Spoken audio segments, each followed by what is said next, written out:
একটি পতঙ্গ এত ছোট যে আমরা তাকে মেরে ফেলি এক আঘাতে। আমরা ঘৃণা করি, তাড়িয়ে দেই, ভুলে যাই। সে কিন্তু আল্লাহর সৃষ্টি।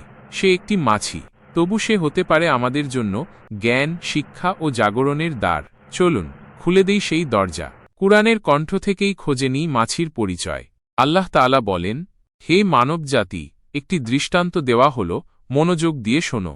আল্লাহ ছাড়া তোমরা যাদেরকে ডাকো তারা কখনো একটি মাছিও সৃষ্টি করতে পারবে না, ইভেন যদি তারা সবাই একত্রও হয়। আর মাছি যদি তাদের কাছ থেকে কিছু কেড়ে নেয়, তারা তা ফেরত আনতেও পারবে না। আহ্বানকারী এবং আহ্বানযোগ্য দুজনই দুর্বল। সূরা হজ, আয়াত ৭৩। একটি মাছি এত সামান্য, তবু এত শক্তিশালী দৃষ্টান্ত। মানবতা, বিজ্ঞান, ক্ষমতা, জাদু, কেউই পারে না তার ক্ষুদ্র চ্যালেঞ্জের জবাব দিতে।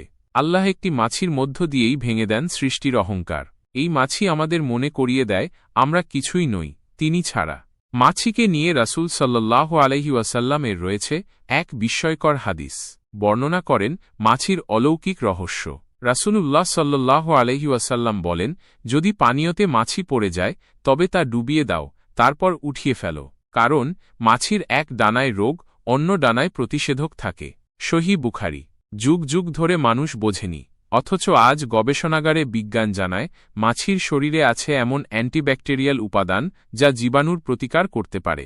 হাদিসের কথা আর বিজ্ঞান একে অপরের হাত ধরেছে। কোনো ভুল নেই, কারণ যিনি বলেছিলেন তিনি কখনো ভুল বলেন না। হ্যাঁ, এই মাছি দিয়েই মহান আল্লাহ ধ্বংস করে দিয়েছিলেন অহংকারী বাদশাহ নমরুদকেও। একবার বাদশাহ নমরুদ বলেছিল, আমি জীবন দিই, মৃত্যু ঘটাই।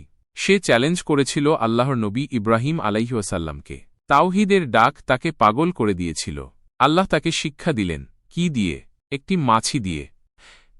হ্যাঁ, একটি মাছি। মাছিটি প্রবেশ করেছিল তার নাকে, চলে গিয়েছিল মস্তিষ্কে, সেখানেই সে শুরু করল তার অন্তিম যুদ্ধ। গুঞ্জনের যন্ত্রণা তাকে পাগল করে দেয়। সে বলত, আমার মাথায় আঘাত করো, আঘাত করো। দিনের পর দিন সে মাথায় আঘাত খেতে থাকল, একসময় সেই আঘাতে শেষ নিঃশ্বাস ফেলল। নমরুদের অহংকারের সাম্রাজ্য ভেঙে পড়ল ক্ষুদ্র একটি মাছির আঘাতে। একটি মাছি তাওহীদের বার্তা দেয়, অহংকার ধ্বংস করে, বিজ্ঞানকে চমকে দেয়, আর মিথ্যার মুখোশও খুলে দেয়। ভিডিওটি এ পর্যন্ত দেখার জন্য আপনাকে অসংখ্য ধন্যবাদ। একটি ছোট্ট অনুরোধ, আমার এই ভিডিওটি যদি ভালো লেগে থাকে চ্যানেলটিকে সাবস্ক্রাইব করে উৎসাহটা অবশ্যই দিতে পারেন। বেল আইকন চেপে নোটিফিকেশনের জন্য অলে চাপ দিয়ে রাখুন। আপনার উৎসাহ আমার পথ চলার পাথেয় হবে ইনশাআল্লাহ।